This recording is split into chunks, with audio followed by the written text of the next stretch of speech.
Welcome to the Immerse podcast. We are your hosts, Dan Ramsden and Alex O'Keefe. Join us and our guests as we dive into real stories of entrepreneurship, health, fitness and self-mastery. No fluff, no filters, just honest conversations that inspire, educate and challenge the norm. Let's get into it. Have a team breath. Let's do it. And we're off. Come on then. Right, guys, welcome to the Immerse podcast. We are in a beautiful part of the country today, and we're joined by a special guest, aren't we, Dan? It's a gorgeous part of the country. I thought you were going to say gorgeous And a guest. gorgeous- And we've got a Thank gorgeous you. guest as well. Big Viking looking The big thing. Viking. Luke, the main man from the Ice Bath Co, is joining us today, mate. Welcome to the podcast. Honestly, gents, it's an absolute pleasure Yeah. to, for you guys to come down here. I know it's a long drive, so it's brilliant that you guys are able to come. Yeah, thank you, mate. And I must say, you're in a beautiful part of the country, mate. Yeah, thank you. I was just saying to you, like, these buildings and houses look like they've got stories to tell Yeah, when you're driving past. it's So, definitely, a lot of history, I think, around this neck of the woods. But yeah. like I was saying before, I'm a big fan of how things look visually and why we chose the location that we are now. It's on a farm. It's nice and secluded out in the middle of nowhere. So it's a nice place for the guys to come to work, but it's also a nice place for people to come and visit as well. Yeah, So, you've cracked it, mate. You've cracked it. So we're currently sat in your, what would we call this Showroom? space? The showroom right now? Makeshift showroom. Recovery side area. Yeah. And this is where all the magic happens for the Ice Bath Co and all the team and we'll go there, mate. But obviously exploring our similarities to start with, we've ended up in the same industry, and some people might look at us and say, "Oh, you guys competitors?" But we always believe in whatever space you're in, it's best to collaborate rather than compete. Yeah, 100%. And just the fact that we're sat here right now probably says that you think the same. Oh, without a doubt. I think there's enough fish out there for everybody to be fishing in, and competition, I believe, is always a healthy thing. As long as it's done in a respectful way, if that makes sense. But I've never have any animosity with any kind of competitors or anybody who's playing in the same kind of field as we. I think success is a great thing, and seeing others being able to succeed is beautiful. I'm intrigued to know the background. So how did you fall into this space? With the Ice Bath Company, I had a friend of mine who'd asked me to do a charity event, which was to take an ice bath a day for a month. And I was on prep at the time, competing in bodybuilding, and I'm a big geek inside me. So the more that I thought, this was great, and I'd read that it was going to be great, for me physically, for recovery, etc. And I got to the end of that, and I thought, this is amazing. I loved it. I both hated it and loved it at the same time. We understand. Can relate. I think everybody, taking an ice bath can relate to that. But that then, so I then started to get an understanding about the physical side of how ice baths work. My biggest passion is people. So as I started to get more down into the physiological side of cold water therapy, it naturally led me to the mental health side. So how that can help with resilience and mental health and being able to to push barriers, etc. And I thought, well, where's best to start my geekery down here? And that led me down the Wim Hof route. Yeah. And I remember I was on the rower and I was listening to Wim Hof's audiobook. And at this particular moment, I found myself in tears. I was listening to the section of his book where he'd explained how he'd lost his wife to suicide. His why. His why. And deep, man. It just hit me to the core. I couldn't. And I think as an individual, it's very difficult to be able to put yourself in somebody else's shoes or to be able to think how that must have felt in that moment, not just for Wim, but for his wife, to be in that kind of position. And all of it just kind of got me in that moment, and I found myself in tears, and I'm like, whoa, hang on a second, what's going on here? But I thought to myself, there's something powerful in here. And he goes on to explain that, you know, he used then cold water and the breath work to be able to overcome certain emotions that he was going through. And there was a lot that kind of lined up when I first started the Ice Bath Company, and one of those was the first exhibition that we'd done was at the Arnold Sports Festival. Right. Just at the tail end of COVID, so we were still having to test and whatnot to be able to get into the NEC. But a couple of days before the start of the show, I had a phone call from the owner of the Arnold Sports Festival. He says, Luke, he says, mate, we've got Wim Hof who's going to be interviewed on the main stage. I said, mate, amazing. He says, listen, we'll try and get him over to your stand. We'll see you introduce and whatnot. Anything that you can do with Wim Hof would be incredible. He goes, actually, the guys who were planning and meant to be there for the interview have had to pull out. Do you want the gig? I went, yes, 100% I want the gig. I'd love to interview Wim Hof. So that was an incredible experience. So there were so many things that kind of lined up. So meeting Wim, having that time with him and interviewing him. But there was a couple of things that he'd said. That's mad, that deep connection that you had listening to that, how that sort of worked its way around to that, happening. It's mad. And my personal background is a very spiritual, religious background. Right. I would no longer say that I'm a religious person, but I still feel as if I'm somewhat of a spiritual individual. And whether it's universal or whatever that kind of has your back. And that's a phrase that I use often now, that the universe it does have your back, but you got to put out what you expect to get back in return. And there were so many things that lined up at the start. But whilst interviewing Wim, he'd said something that really struck out to me as being something massive. And I'm not a yes man, so when somebody says to me any kind of scientific data, I'm like, right, okay, I'm hearing you, but let me understand it for myself. And one of the things that Wim had said is that he said, look, you give me 4 days, and he's so big a personality, and he has the whole room just up in roars constantly. He's amazing to be around. But he says, you give me 4 days, and I will teach anybody how to overcome fear, anxiety, sadness, and depression. And I went, right. I'm taking this in, and I'm thinking, I get what you're saying, but I don't understand how.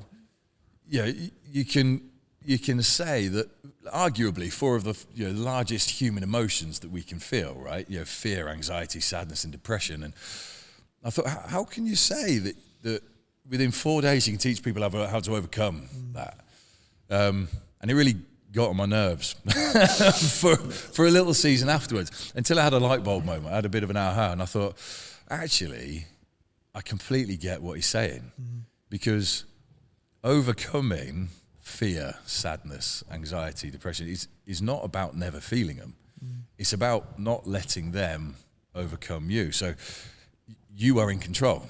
You're not letting those emotions control you and dictate to you your actions or your activities or your thought process within your daily day-to-day. You're still going to feel it. It is what it is. But you learn a pattern of tools to be able to not let those feelings control the outcome of your own personal decisions. Does that make sense? So you're teaching through, whether it's your breath work, your cold water, heat therapy. There are so many tools within this space. All of them are there, I believe, predominantly to be able to help rewire what's up in here from our default easy existence to teach our body that our consciousness is the boss, because we're so used to our body controlling what what we do the whole time. So that all of that kind of was a continuous session of inspiring. Being inspired. It's a journey, that as well, and it's like anything. You'll hear something, you'll be like a bit skeptical about what you've heard, but then when you go down that route yourself and you experience, and it's like, I was feeling those emotions literally 1 hour ago, and then I did this, and now I feel different. And it's doing that on repeat, and then it's like now I'm in. I buy it now. Yeah, 100%. You know, but you've got to be prepared to go down that journey and stick with it as well. Yeah. I love how quite an impactful personal thing in your life has kind of led you to starting the business. Yeah. And we can relate, because I think there's obviously it's grown in popularity a hell of a lot. You know, the wellness space especially.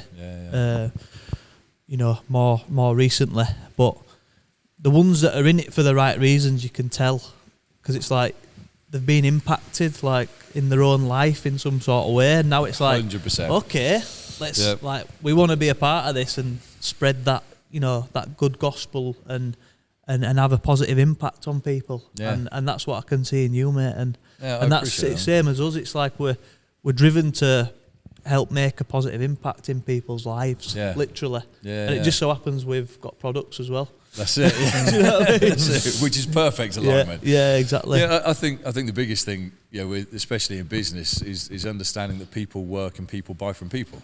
Yeah. You know, and so, you know, genuinely being interested in whatever it is that you do is magic. Yeah. You know, so being able to develop and create a business in an area where you find an incredible amount of not just passion but fulfillment is amazing. Yeah. You know, and you know, often you kind of step back and there's always days which are ridiculously mental. You get to the end of the day, you're completely drained, and you go, hang on a second, I'm still able to do what I love. Yeah. Do you know what I mean? Yeah, exactly. So it's you got to take the goods with the bads, but it's you know, generally it's an incredible space to be in.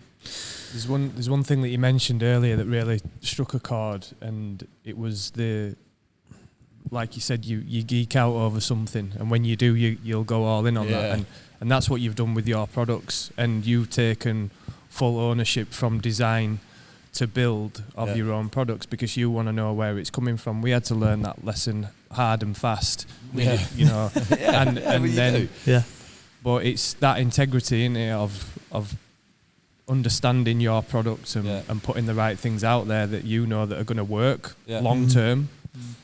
And it's just that alignment of integrity as well that's really important in business as well, I feel. Yeah, and I think also credibility. You know, what no business wants to do is to put out a product that sucks. Yeah. Does that make sense? Especially when you're a small business, and when you're starting a small business, that a large part of what that success is going to be founded on is the personal brand of the founder or founders, because they're the one who's, you know, or the ones who are carrying the brunt of the message, really, as opposed to being a faceless brand. Those that really find, you know, success are those with founders who are forefront of what they're doing, right?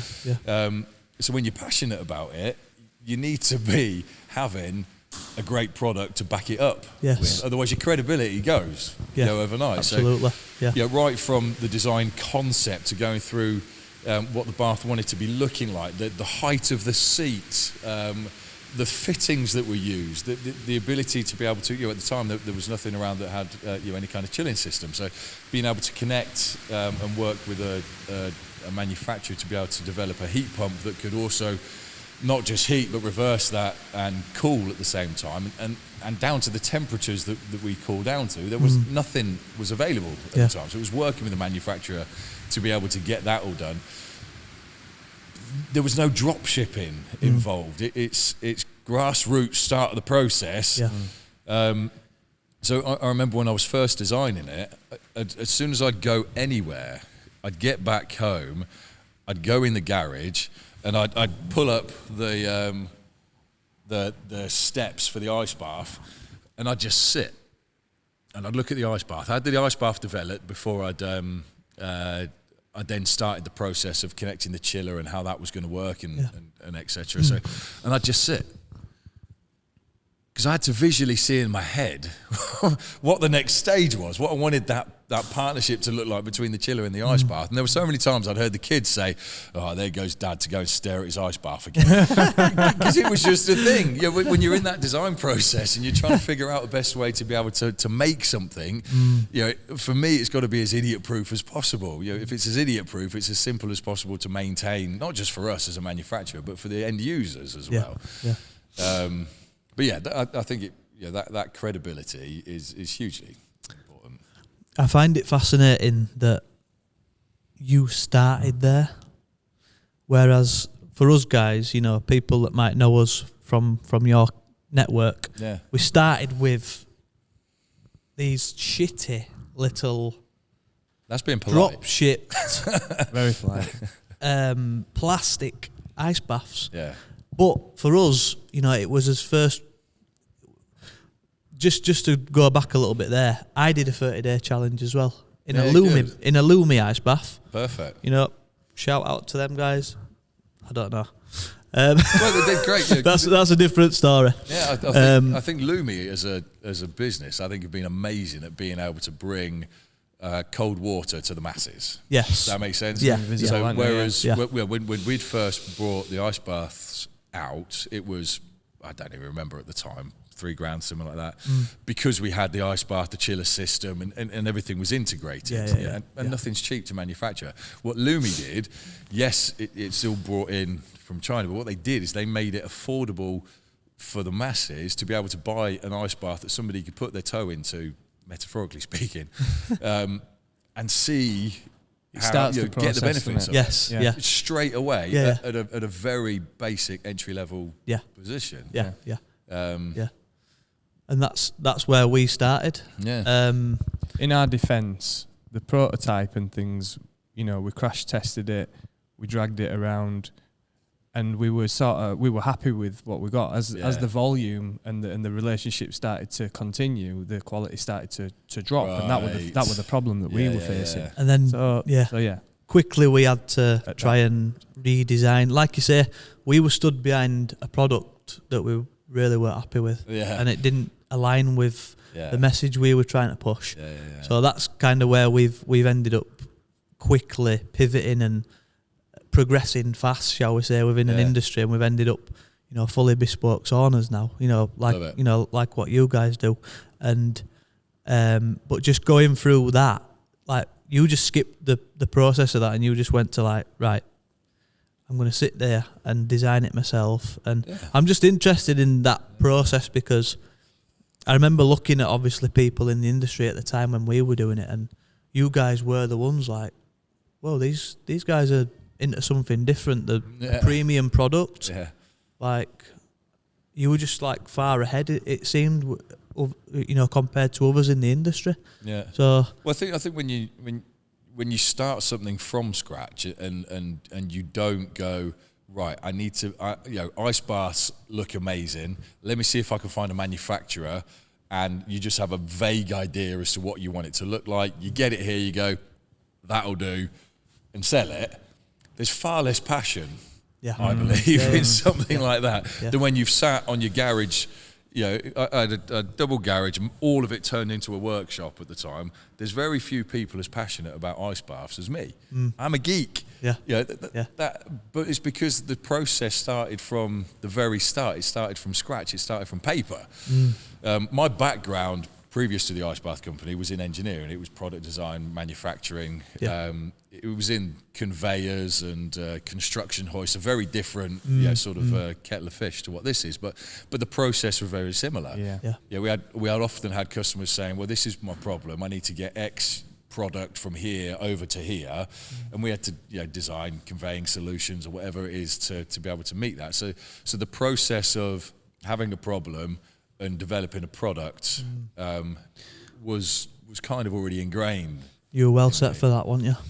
And you know, I think every kind of career step, I guess, that you make, you know, adds a little stepping stone to where you're going to be, and a lot of that is knowledge base. And you know, the biggest thing is that you don't know what you don't know.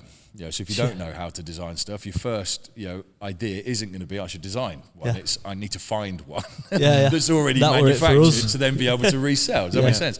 But then you go through that process and you go, actually, I get the design side of it now. Let's do bespoke because we've got the expertise and the knowledge to be able to do that. You can then transition because your knowledge base is there. That's it. But you can't skip to step 2, otherwise you're manufacturing shitty products yourself. Otherwise, exactly. We've just had to go through a few harder roads in that process, but from a positioning point of view for you in terms of the actual product, obviously, you had your Lumi ice baths, you had the ones we were selling at, 99 quid. Yeah. And then you guys were, what's the sort of the average price for an ice bath for you guys? 3.5, 4-ish, yeah, depending on what's needed. Which is a fucking bold move, isn't it? I mean, were you always set on just, right, this is what it is, it's the highest quality, we're not messing with the shit, you either like it or you lump it? Yeah, well, at the time when I first started it, I'd found a manufacturer in, there were a couple in the US at the time. There was one in Australia, there was another in Finland, but in the UK there wasn't anything. And around the same sort of time, it was ourselves and then Brass Monkey who'd come aboard. Again, amazing set of lads, and the team there are cracking, very different, kind of product base and bits, and very different pricing points. But there's always a market for somebody who wants a product at a particular price, and that is what it is. But my personal ethos has been to try and make the benefits of cold water or heat therapy, whatever it is, as quote unquote affordable as possible. So, when I first went to market and I was looking at trying to bring a product, here or just for myself, it was best part of 10-15 grand. And with my manufacturing head on, I thought, it don't cost that much to make it, so let me try and design and make my own. And then I thought, let me try and design and make my own, not just for me. And then just sort of broaden it from there. Yeah. And I certainly believed in the market at the time, even though it really wasn't there, but the need was. I had some incredible contacts within the strongman and bodybuilding industry at the time. And speaking with them, there were a lot that were using ice baths, but it was barrels that they had in their back garden. It was cement, vats that they were filling up, and there was nothing specifically that was tailored for them as an athlete, right? There was no temperature control. It was just run what you brung. You kind of pulled something massive out of your garage and sat in it for however long they wanted to sit in it for, and that was their recovery process. Yeah. But then being able to work with them, I'd seen that there was a market, there was a gap there for a product for it. And I think when you're starting something, you do have to have an incredible amount of belief in not just the product, but you got to have an incredible amount of belief to back yourself in it. Yeah. Especially when you're going all in on a business like that. And I remember when I first launched it, I put 10 available that were online, and we'd amassed, I don't know at the time, maybe about 1,000, 1,500 email contacts of people who'd registered for interest in the ice bath. And we'd work with individuals to be able to push the name out and say, we're launching on this date. And we pushed it out to all our email contacts. And I thought, right, 10, I could sell 10 ice baths easy. Doddle. It's a product that's going to be needed. It's a product that's going to be wanted. It's going to be well received. The only thing was they had nothing to compare it to, price-wise. So they were comparing it to either a whiskey barrel or a wheelie bin, which was the price of, a couple £100 compared to, at the time, nearly £3,000. Yeah. So I knew there'd be an element of, but I can get a wheelie bin. I'll be like, yes, you can get a wheelie bin, but it's not the same thing. So launch day came, I squirreled myself away in the office, and I must have taken close to 100 calls. All day. Got to the end of the day, I sold nothing. And I thought, I might have just pulled a clanger here. Next day, first one sold. And I hadn't even finished the design of the chiller yet.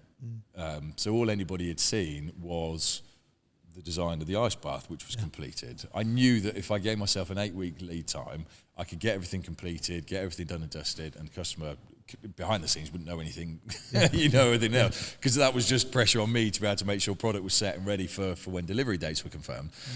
And it just snowballed from there.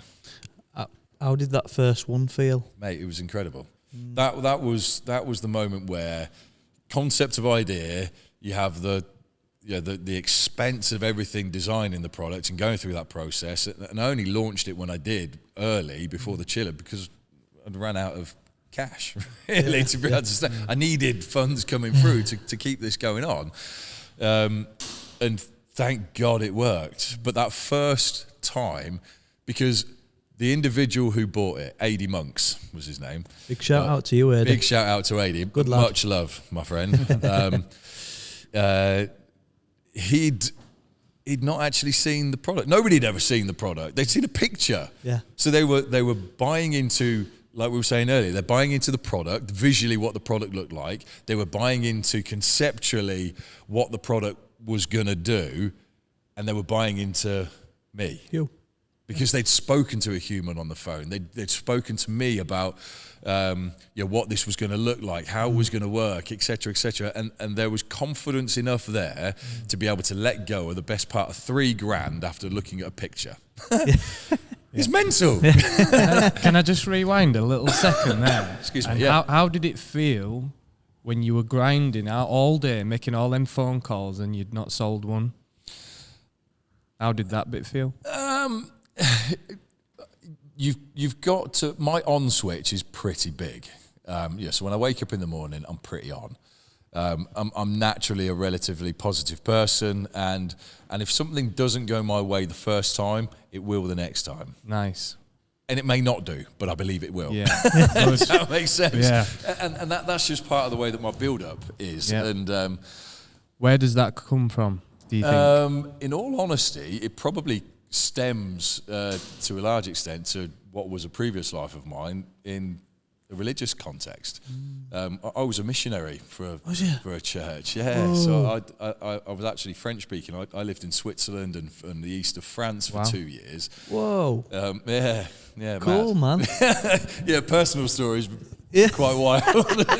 From Let's that go side. there, man. But yeah, I was a missionary for 2 years, and one of the best ways to be able to to work and to share your message and to do what was needed was to open your mouth. It was to keep continuously talking to people, and the more times that you open your mouth and you spoke with people, the more opportunity you created to be able to share your message and to bring them into the fold, as it were. And I took it really seriously, so that's what I did. Wow. But in doing so, you get 1,000 no's for every single yes. Conditioning. So you condition yourself that no doesn't actually hurt anymore. You don't take it personally, because they're not saying no to you, they're saying no to the message, to an extent.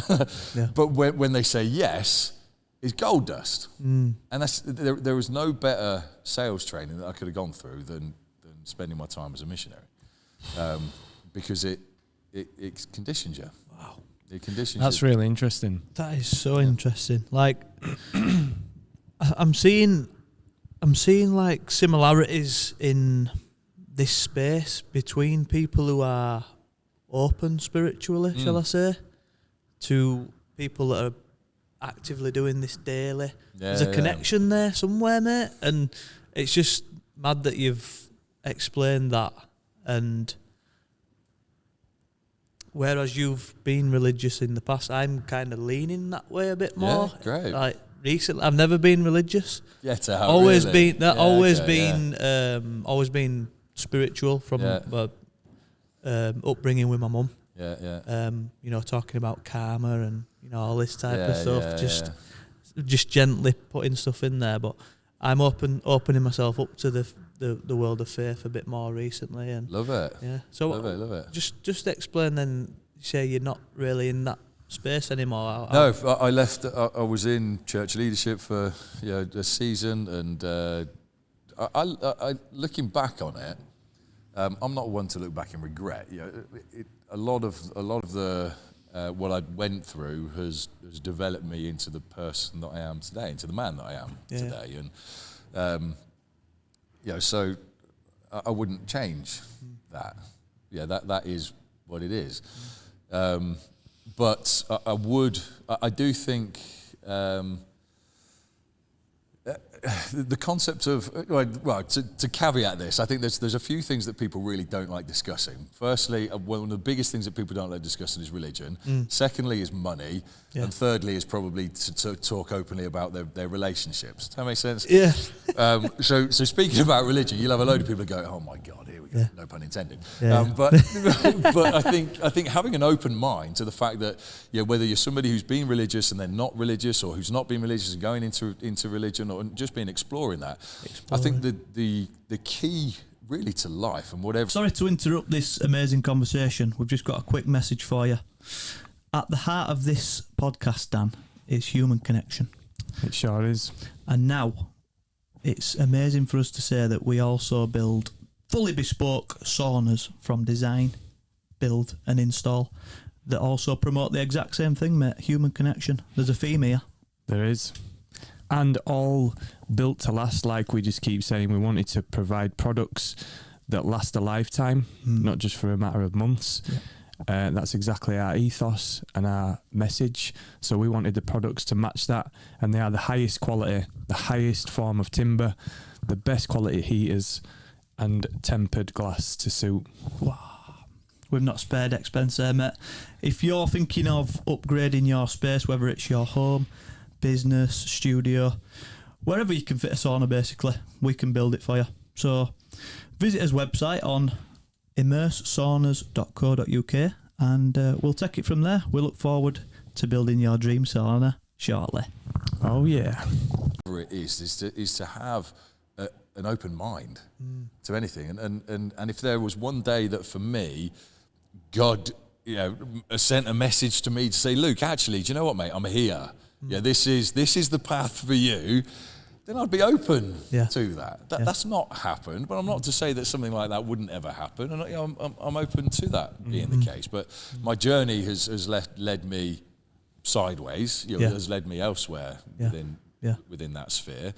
And that just is what it is. But everybody's on their own journey, and that looks very differently. And what works for one, doesn't work for another. But I'm also a believer that, to an extent, when you talk about faith, when you talk about religion, there's a lot of truth that is internal. Does that make sense? Yeah. It's not black and white. That's exactly where I was going to go. And I believe what religion does is it polarizes to a black and white energy. And it doesn't exist. No. It doesn't exist. No. It doesn't exist in cold water therapy. There's no black and white. No. What's cold for one person feels differently for another person. It's the same for spirituality and religion. It differs. I think, we won't stay on this too long, but for me, I'm looking at it more as a wide thing where I'm studying like the art of the myth, shall we call it. Have you heard of Joseph Campbell? I've not, no. He's like studied myth, and he goes back to the first stories ever told, including every religious book. Yeah. So he has like a really wide sort of angle above everything, really. And he's kind of come to the conclusion that, God is real, but it's not that story, it's not that story, it's kind of a mixture of all, and it's all within you type thing. And I find that quite an empowering thing, and it's like the internal values that you run through, really. Definitely, and I think you hit the nail on the head. As it was empowering, and actually me leaving the church was a very self-empowering thing to do, because then, but it was both empowering, but it was also like leaving a hole inside, because my identity was so much there. But the empowerment also came from the fact that what I wasn't then is I wasn't relying on a higher being saying, yes, you can do that, or no, you can't do that. Or when something good happened in my life, it was because it was God that made it happen. Well, actually, no, it was me that made it. Not in an egotistical way, in a self-recognition way, if that makes sense. That's my kind of thoughts ideology on that. I lean into a bit more of the Buddhism type approach, where the God is internal. You are God, he's God, I'm God, and you get to choose, and it's having that time. Look who's looking at us there. We go. You can't see, but we got a little Buddha. Got a little Buddha there, haven't we? Just sat there, just staring at me. I'm like, okay. No, but speak, Daniel. That's how I interpret it anyway. Yeah. I'm not too deep into it, but again, I'm open. Yeah. And I don't mind having conversations like this. It don't freak me out. It don't make me feel uncomfortable. And it's everyone's on their own journey. Yeah, I think it's healthy. I think open conversation, especially as men. Yeah, right? yeah. I think open conversation is probably something that doesn't happen enough, and that's everything. Actually, I missed out one of the things that what we don't like talking about, and that's feelings. Yeah. As a male. How's things? Good, mate. Yeah. You sure? They're shit. Yeah. So it's an open, honest conversation. I think with fellas, I think is such an important part of what life really needs to transcend into. Absolutely, mate. Sure. There's something like, seems like a bit of change, awakening, shall we call it, especially seeing the younger generation come through where they're leaving the booze behind. Yeah. More returning to faith and religion. There's like something tangible happening. We had a lad on the podcast, Leeds' first ever UFC signed athlete. Oh yes. A lad called Lewis Scott, and he was telling us about he's just recently turned to faith, and him and his fighter mates go to church, and it's like, there's something happening, Yeah. And I'm not saying like it should be that way, but people are exploring out there, and it's higher sort of consciousness seems to be coming into play a bit. It's interesting, isn't it? I think it's good. I think 9 times out of 10 attached with that is an adjustment of morals, and an adjustment, and which has probably been needed. Adjustment of morals. That's a good one. Yeah. But I think each to their own. I think for individuals, it's for us to be respectful of whatever those thoughts or beliefs are of anybody, but also in the same breath to respect and hold yourself accountable to what your beliefs and morals and system is. Yeah, that's it. There's a thing that I want to touch on, and it's entrepreneurship, time management. Yeah. It's a good job Laura's not here, because my time management sucks. I can't say anything on this one. Yeah. Having kids and prioritising your own health. Yeah. So how to? It seems to be quite a challenging task to maintain. Yeah. You're in great shape. Thank you. Not a spring chicken, are you either? Not a spring chicken, just turned 40 last month, yeah. So very much obviously over the hill. Being in shape, having a busy life. Four kids. 4 kids between us, yeah. Okay, so there's not an excuse to not prioritise ourselves in this. Yeah. How do you manage to spin all the plates? The honest answer is probably just about. It's just about. And I think in life also there's times and seasons where you have the ability to be able to really focus and double down on various things, right? And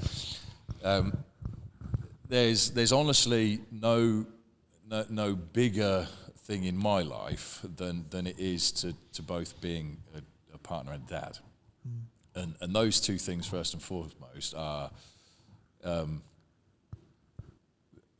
centre to everything.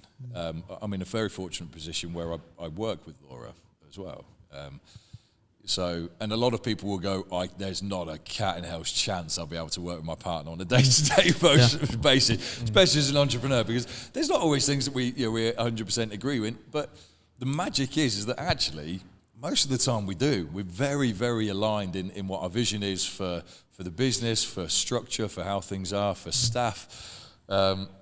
And it just magically works.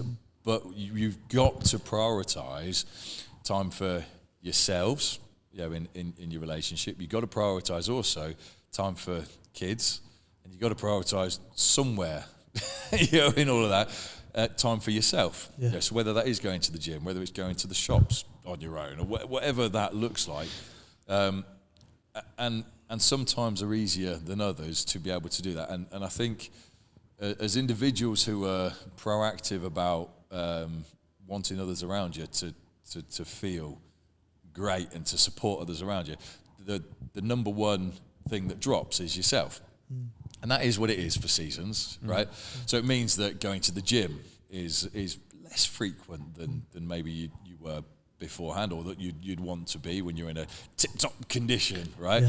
But that works for everybody. But Laura and I, what we try to do is, on at least where possible, we'll try and train together at least 3 times a week, 2 or 3 times a week.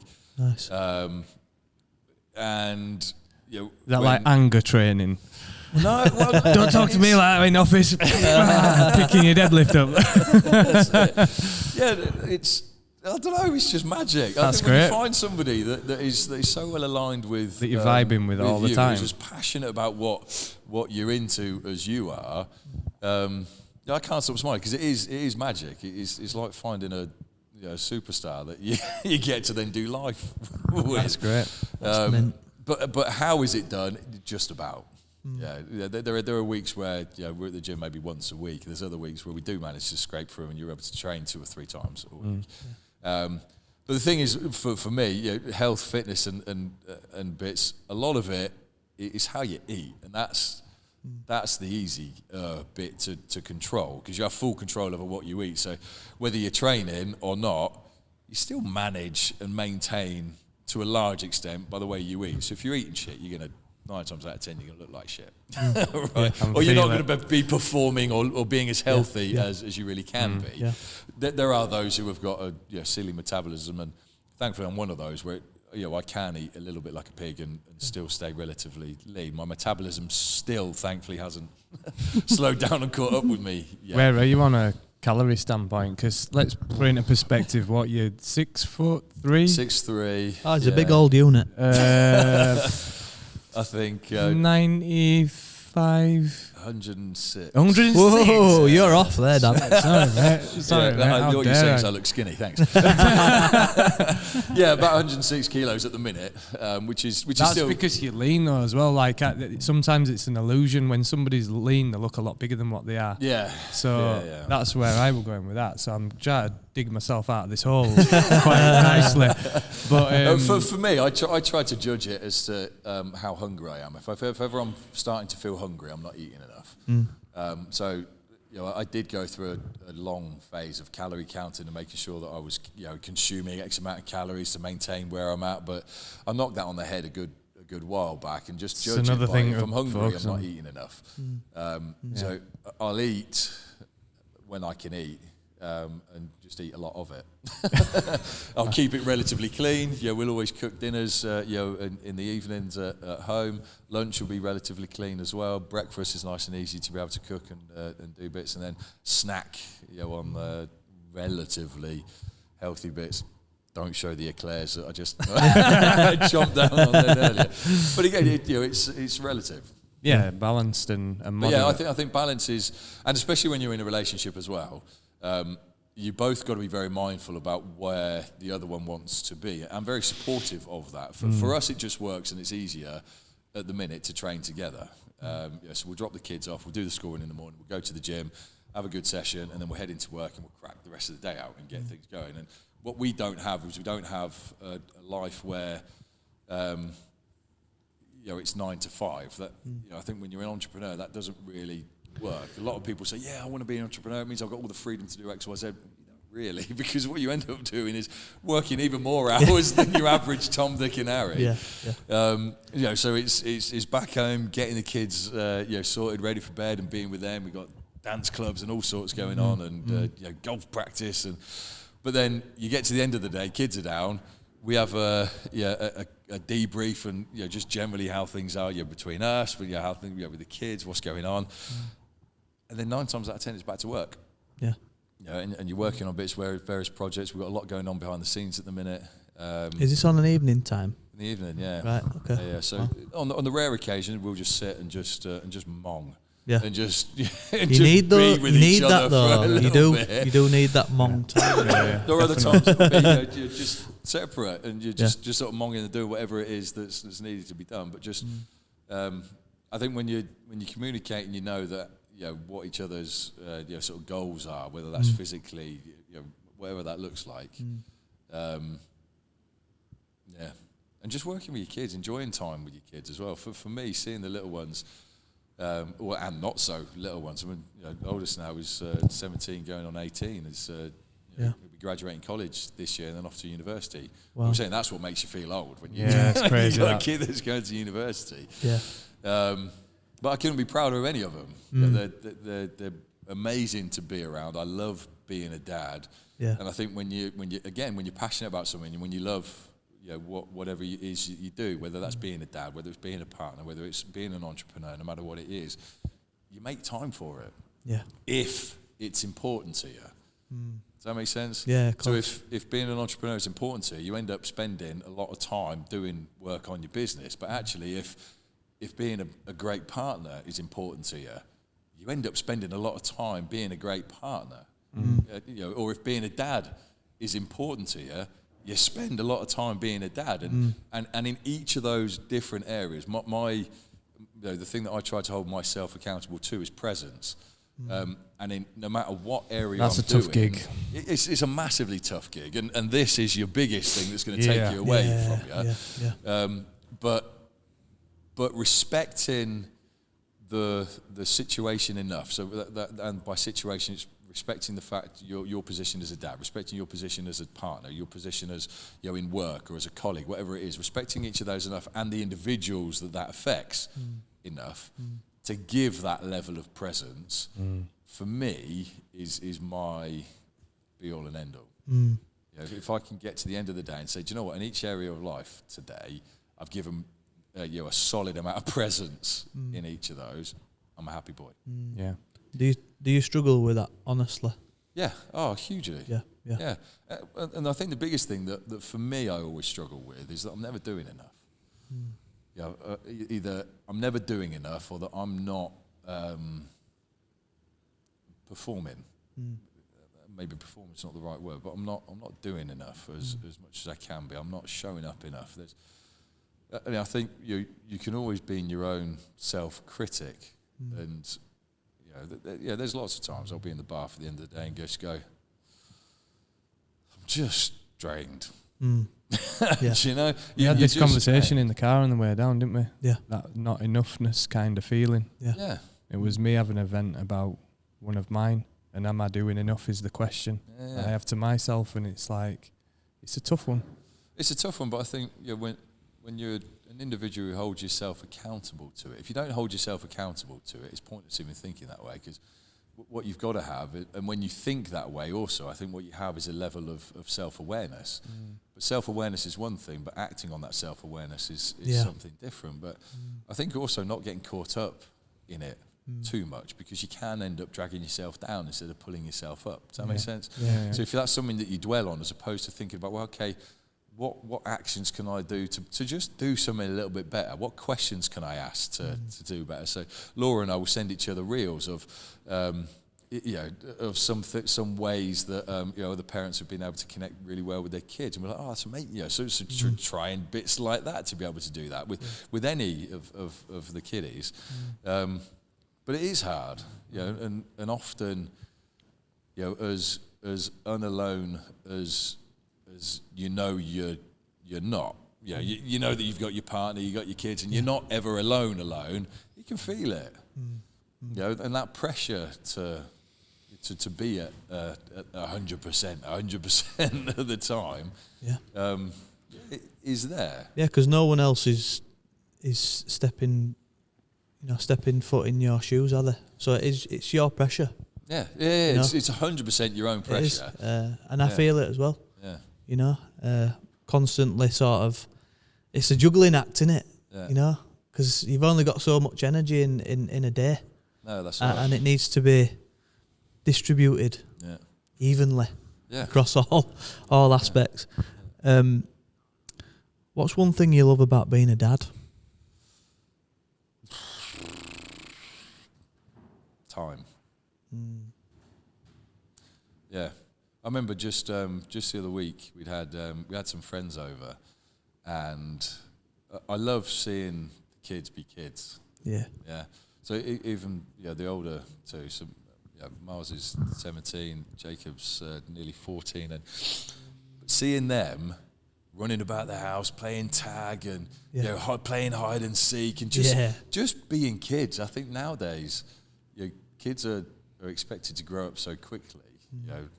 The time that I get to spend with either of them is just magic.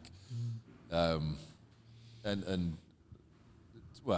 time and affection. I'm a very affectionate kind of fella, so and I'm a hugger.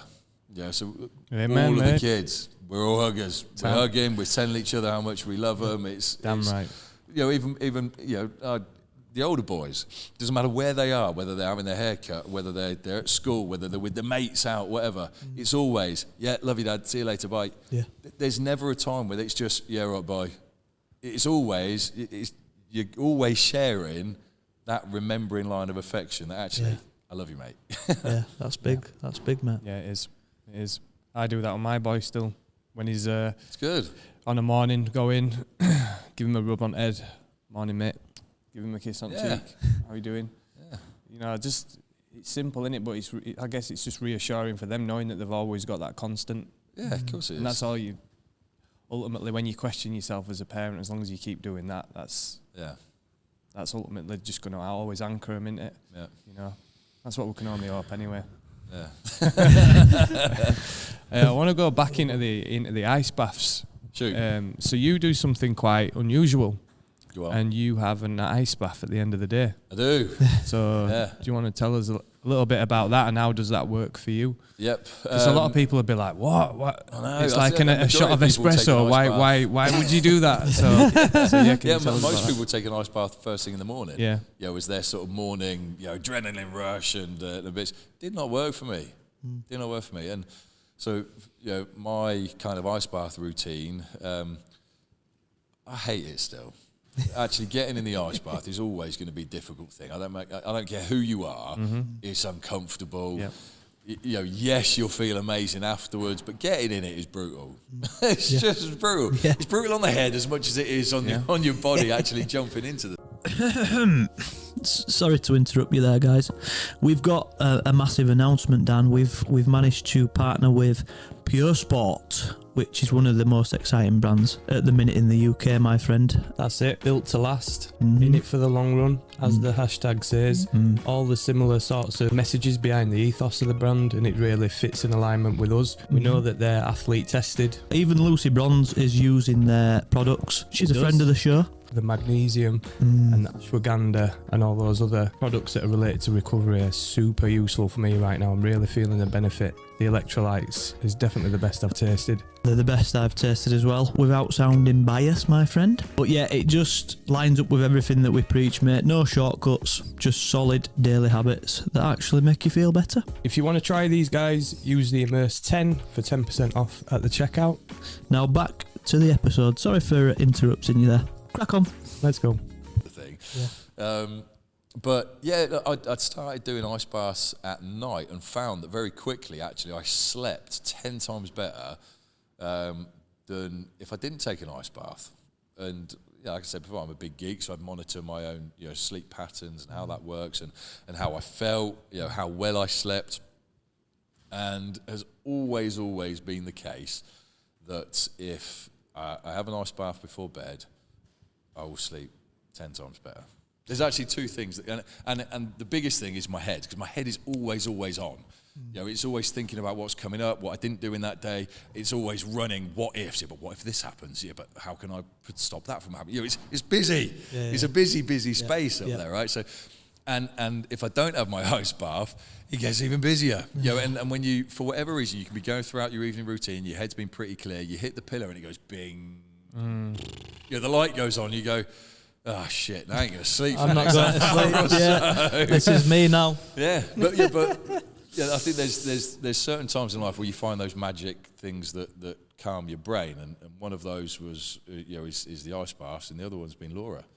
As just an energy and somebody to be able to just help shut off that chatter.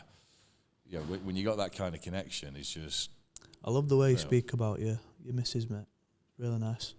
She's honestly the best thing that's ever happened to me. Nice. Best thing that's ever happened to me. And it's best part of 2 years now. Yeah. Love us bits. You need that though, mate, especially when you're building something that's just bigger than yourself. Yeah, because you can't do it on your own. You can't, mate. You need your team support. Yeah. And you need people around you who are better than you at doing certain bits. And I am amazing at doing my shit. Yeah. It doesn't matter what it is. If I know that I'm good at it, I'm going to be amazing at it. Yeah. But there's so much I'm terrible at. Yeah. Don't ever give me admin to do. Don't ever give me a callback to do. Because I'm terrible at doing certain bits. So she is amazing in areas, just specifically business-wise, that I know I'm terrible at.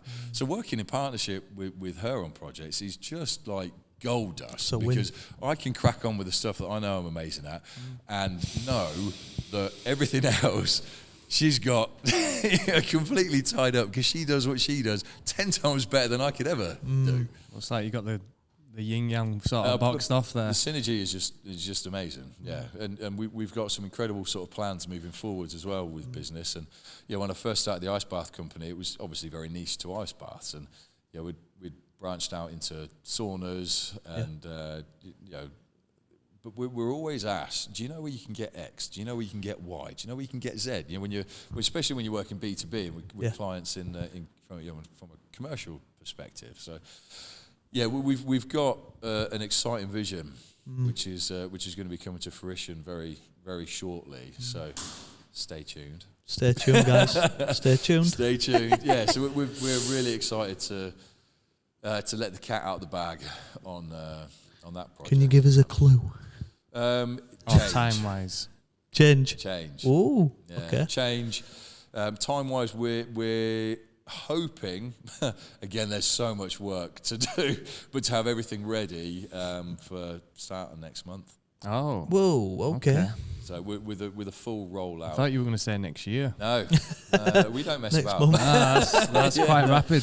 No, that's we've got a few ducks to line up at the minute. So once those ducks are in, all counted for and present, then the big button will be pressed, and amazing, pal. very exciting. That is exciting. Nice. Very exciting. Nice. Yeah, I love that. So, There were another point on that we're gonna go into, but You lost it. I've lost the thread there, mate. I've lost the thread. Just maybe staying on that. People that might be listening who are involved in business. Then. yeah. Let's just say it's someone who is, let's call them a solopreneur. Love it. Yeah. How important is having a team? Oh, mega. Yeah. I think, as either a solopreneur, entrepreneur, intrapreneur, you've got individuals who work inside businesses as an intrapreneur and make their way up the ranks, and everybody's suited for a different role, right? But I think whether you're a solopreneur and you're looking at scale and growth, and a lot of the times you're the bottleneck. Yeah. And when you kind of get to understand that you're in your own way, or your thought process is in your own way, or your vision is in its own way, but it's figuring out, whether it's a product or a service, how to scale it. And once you've figured that model out, how to actually scale it, you need people around you to be able to do it, because you can't do everything. I tried it. I was building the ice baths, I was answering phone calls, I was doing the socials, I was delivering and installing, and very quickly I was close to burnout, because you physically can't do it all. It's just mad, but it's figuring out how to scale, and recognising that actually you're sometimes your own worst enemy with getting in your own way. But start small. Start small, but start. And that's anybody who's also thinking about becoming an entrepreneur and thinking about starting their own business. And again, you don't know what you don't know. So if you've never started a business before, your learning opportunity and experience is exponential when you first start. Start a business. Everything that you do is either going to be great or not so great, but your subsequent actions from then are learnt from what you're doing now. But it's constant feedback, isn't it? It is constant feedback. But if you never start, you're never going to get anywhere. You're always going to be stuck. And if you're an individual who's always complaining about they hate their shitty job, actually staying in that shitty job and not doing anything about it, you're choosing it. So if there's opportunity, and opportunity often comes from a thought process and an idea, act on it and start doing it. Start as a side hustle. What you got to lose? Even stay in your 9 to 5, do whatever you're doing, but start doing your XYZ or your additional revenue generation activities when you get back from work or before you start work, and whatever your dream is, start working on it. And it may well be that actually you get 6 months down the line and you ain't earned nothing, and there's no actual demand for it. In which case, start again.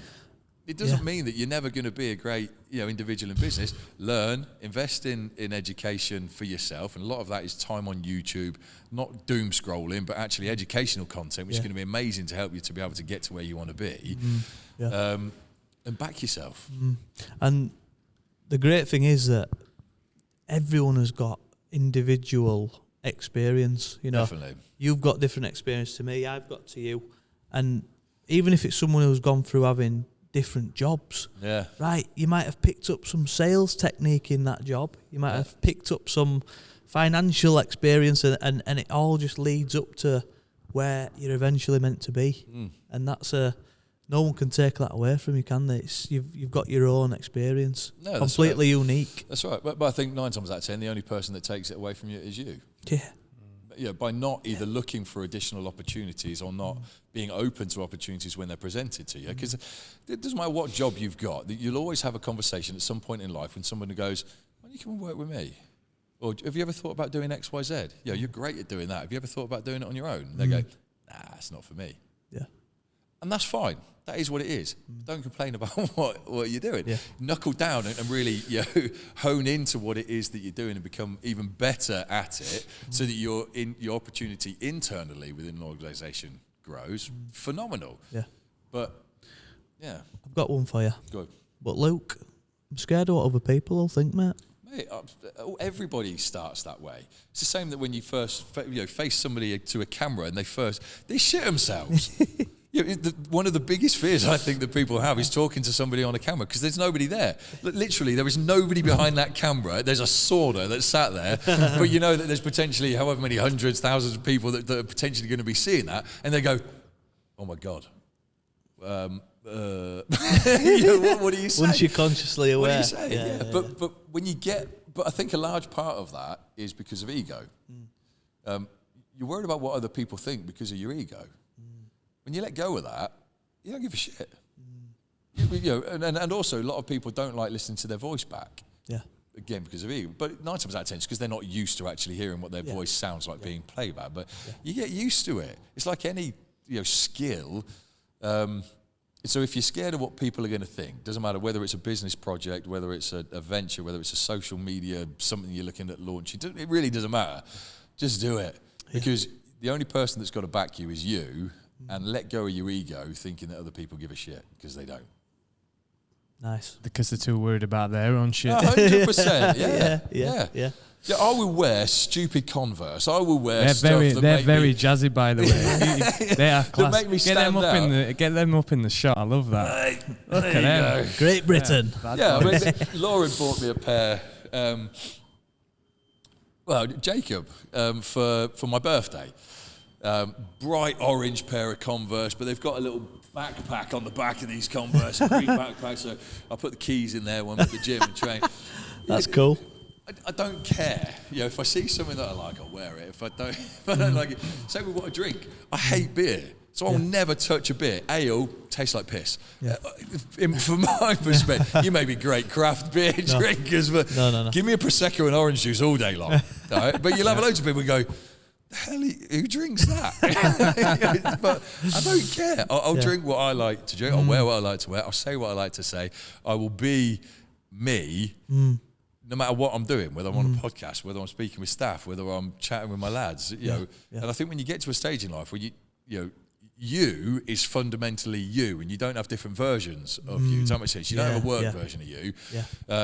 I've been told that when I'm speaking, sometimes I have a little bit of a different accent, but I think that stems back from as well when I was teaching, as a missionary. Right, But I think on that, again, just to reiterate that point, I think all those rejections, if you could look at it that way, but all the no's, and all the times when people are not interested in what you had to say, it's built up so much like self-reassurance. Of course. And that's just repetition. That's like training. It's like anything, isn't it? It's just you just keep going. You just keep plugging away, and to the point where it's like, well, it hasn't killed me, and I still feel okay internally. And you'll never be a great boxer if you've never been hit. Yeah, I know what that feels like as well. Do you know what I mean? You've got to learn to take the knocks and the no's, because it's not necessarily that every single one of them builds you, because some of them really, really fucking hurt. But you'll learn from it. You may still have your broken rib. Yeah. That doesn't change, but you'll learn next time, actually, instead of not putting my guard in. That's the same in business. If you make a poor financial decision, you go, that really stings. Well, actually, I know next time, presented with the same situation, I'm going to act differently. It's exactly the same. It's just learning from your actions to either do the same or not do the same to get a different outcome from it. Yeah, definitely.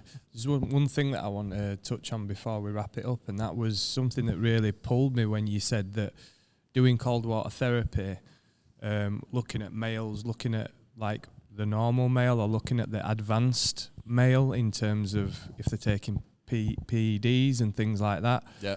And you're looking at some sort of white papers and things like. Can you tell us a little bit about that? It sounds quite a fascinating thing. The health fitness industry has certainly opened up to a large extent with individuals who use performance enhancing drugs. I think it's still a taboo. In lots of circles, but when you have a look at individuals who are using ice baths for recovery, sports, even just for aesthetic purposes, individuals using PEDs for that purpose, and it is what it is. Everybody has their right to do what they do, but what I'm against is bro science.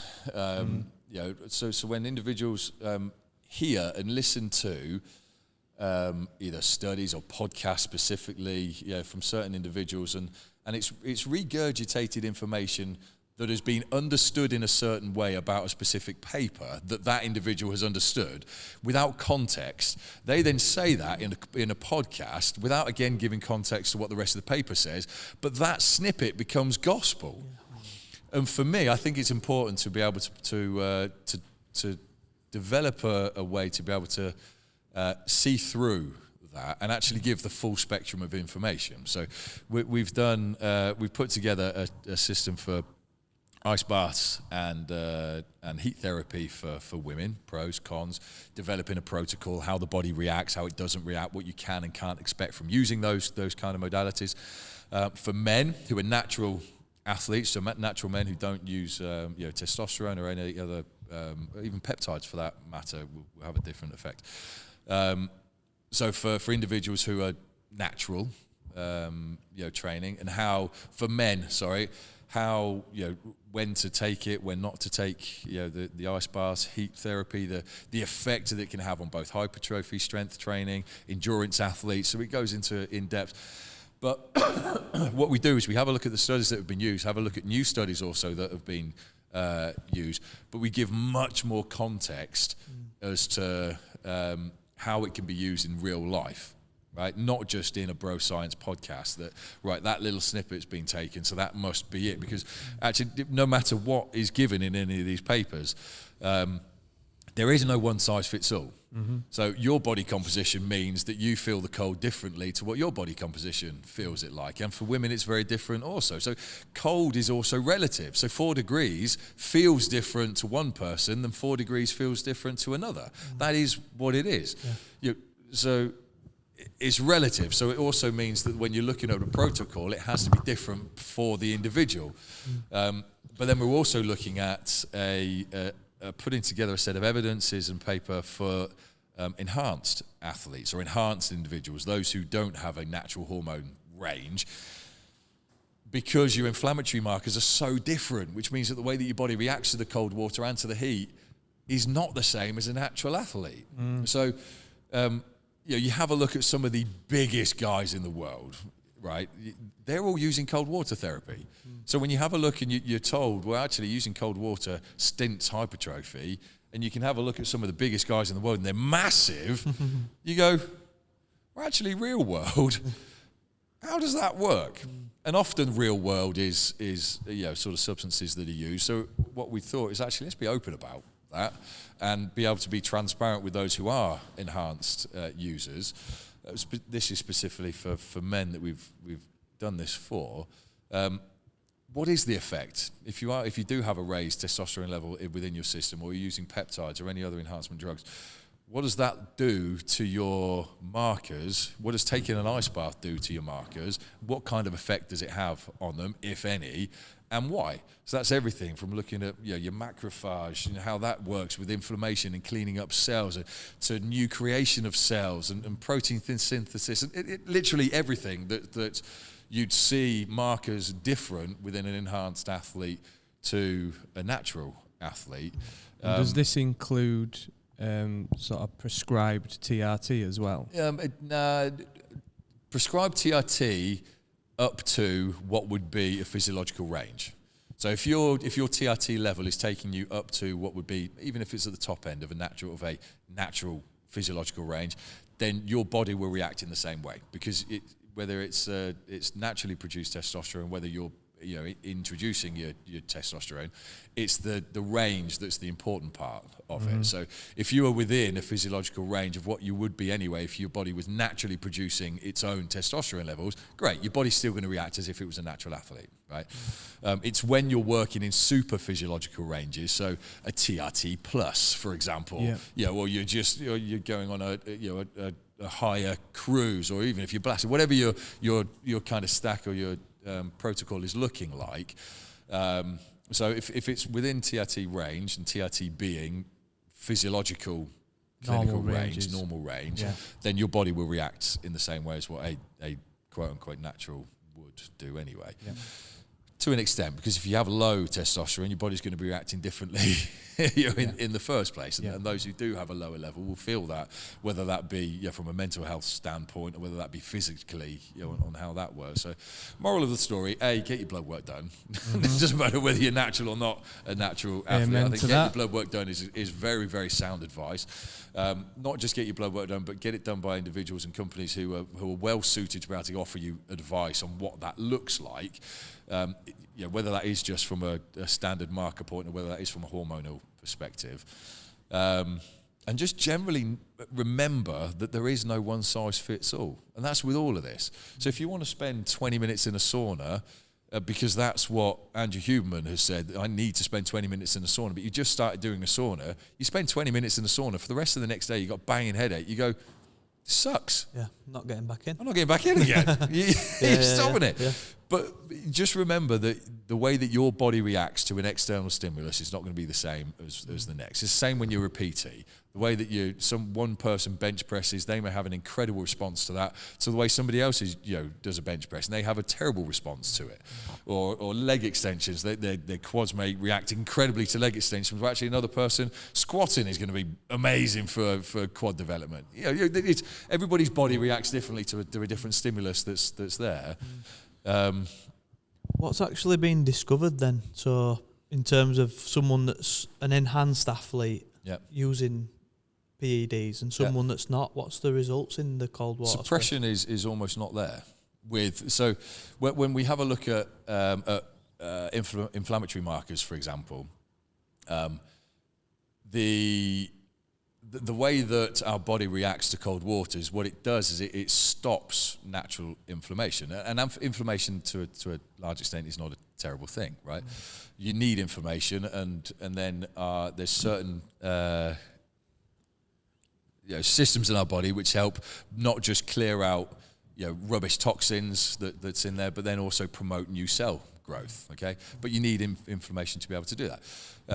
Taking an ice bath, for example, directly after hypertrophy training for a natural athlete is not a great idea, because it inhibits that inflammation, right? The natural process of inflammation, and it stops a lot of the macrophage stages to be able to go. So that's where you got stage 1, which is the cleaning out, stage 2, which is the ability to then rebuild a lot of those processes. And that's just with an inflammatory marker. But if you're an enhanced athlete, your inflammation markers are through the roof anyway. It's compared to what a natural athlete would be. So you naturally, are going to have a higher level of physical inflammation. That is what it is when you're taking performance-enhancing drugs. So the way that your body reacts to that is going to be very different. And a lot of it's on a scale. So let's say, for example, hypertrophy training for a natural athlete gets you to level 10. Taking an ice bath knocks off 2, for example, straight after that. So your hypertrophy is then at an 8, okay? Because let's say you've done that. When you're on performance-enhancing drugs, instead of it being from on a level to 10, you're on a level up to 30, for example. Yeah. Your ice bath is still going to take off your 2. Right. Okay. Does that make sense? But you're still getting 28. So the level of difference that it makes from one to the other is vastly different. So so for those who are taking performance-enhancing drugs, they will see less of a decline of effects, just specifically with hypertrophy, for example. And is that recommended then, let's say post-workout? Again, so from a personal perspective and the science that's there, what you want to do when you're taking an ice bath is you want to get rid of a lot of the toxins that are there. It's about flushing your body with new blood. So as soon as you're getting out of the ice bath, you've done it a million times before. You're flushed with blood literally everywhere, and it's a dump of toxins. You're reflushing your system with goodness again. But you can't do that when you're in a pumped state. When your muscular system is full of glycogen and it's in a state where it's difficult to move, let alone actually flow blood through there to be able to get shit that's in your muscles and then reflush it again, because it just won't do it. So it's you need to wait for your muscular system to be able to drain, in essence, from that increase in glycogen and water levels that's in there to get to a more normal state before then jumping into the ice bath to start your recovery process. Does that make sense? Yeah, good advice, yeah. Because a lot of people have this grey area, don't they, on it, and, is it good for me, is it not, when should I do it, when shouldn't I do it? Yeah. Even in some cases, your approach would be kind of like, really? That's not the norm, because it's supposed to, spike your adrenal system and make you feel, alert, and it's like, I don't want to feel like that when I go to bed. But regulating your temperature, I think that's always a thing, like what's your natural temperature ranges, and can you get into the best state that you can for sleep? Some people might want to take a warm shower. Some people... That's it. Yeah, everybody's body is different, and they react to different stimuli differently as well. Yeah, so that's the one. But I think remembering that is definitely key. Yeah. To all trial and error. Keep playing. Yeah, mega interesting that, Matt. Yeah. Well, it's very evident that you are. I'll bring our brand into it. Fully immersed into the industry. No, you did. Fully immersed. You're immersed into the ice bath core. And it's been a pleasure to speak to you, mate. It's been a pleasure as well for you guys. And I think what you'd said at the start is that you guys do incredible saunas, and we've worked on projects. We've passed you leads over, and vice versa, and it just kind of works. And I think like we'd said before, people work with people. And people connect with people, and I appreciate the time and the openness to be able to come down here and to share this kind of space together. I think it's been brilliant, guys. Thank you. Yeah, it's been great. Thank you for your time. We appreciate it. Just maybe a leaving message for someone who might be listening that's in a similar position to, let's say, they're a father. They've got maybe a business idea. Yeah. Maybe they're holding back. Yeah. What's the message? Oh, sorry, women as well. Yeah, I think. This last week has been an interesting week. I'd say we're going to be putting out a piece of content of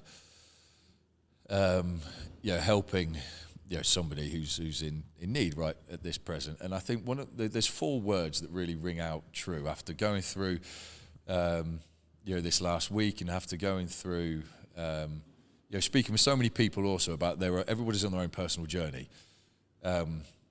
But the 4 words is that you are not alone.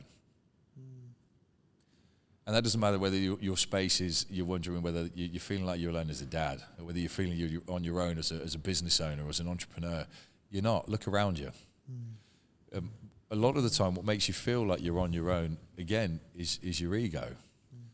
I'm very fortunate to be with a partner who I can share all of that with, with business and with everything that's going on. Or do you know what? This has been a shitty thing that happened today in business. She can go, well, actually, sometimes it's just listening. Other times it's able to give some incredible advice or whatever that works. But other times it's feeling like you're alone, as a dad, or you're not performing as best, or you're scared of what others may think.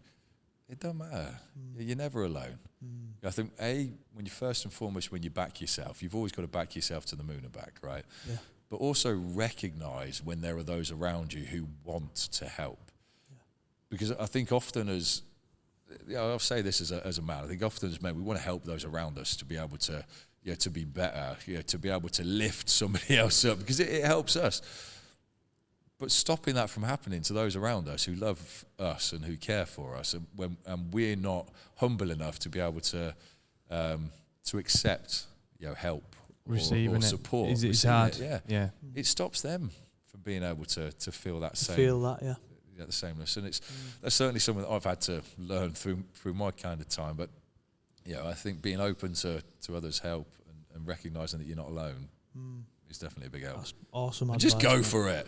Go for it. Go for it. Come on. Protect your head. Your head is your most special place. And keep it high energy. Yeah. Just sort out your fucking social media feed. If there's draining individuals on there, you don't need to block them. Just unfollow them. If there's news and shit on there constantly, unfollow it. Yeah. Go and get some motivational shit that's constantly coming up on your feed, so that when you wake up in the morning and you want to doom scroll, at least doom scroll to some great shit that's going to make you go motivated and go, whether it's business activities, whether it's being better as a parent or a dad, or don't matter what it is, that you wake up and you go, let's get it. Yes, let's go. That's it. Oh, I want to stroke that dog. that looks nice. Not like, oh fucking hell, I feel terrible. That's it. I did that with a client the other day. I did that as an exercise to detox the mind. Yeah. What are you consuming, not just through food, but through really through powerful your thing mind. to do. Yeah. So Love it.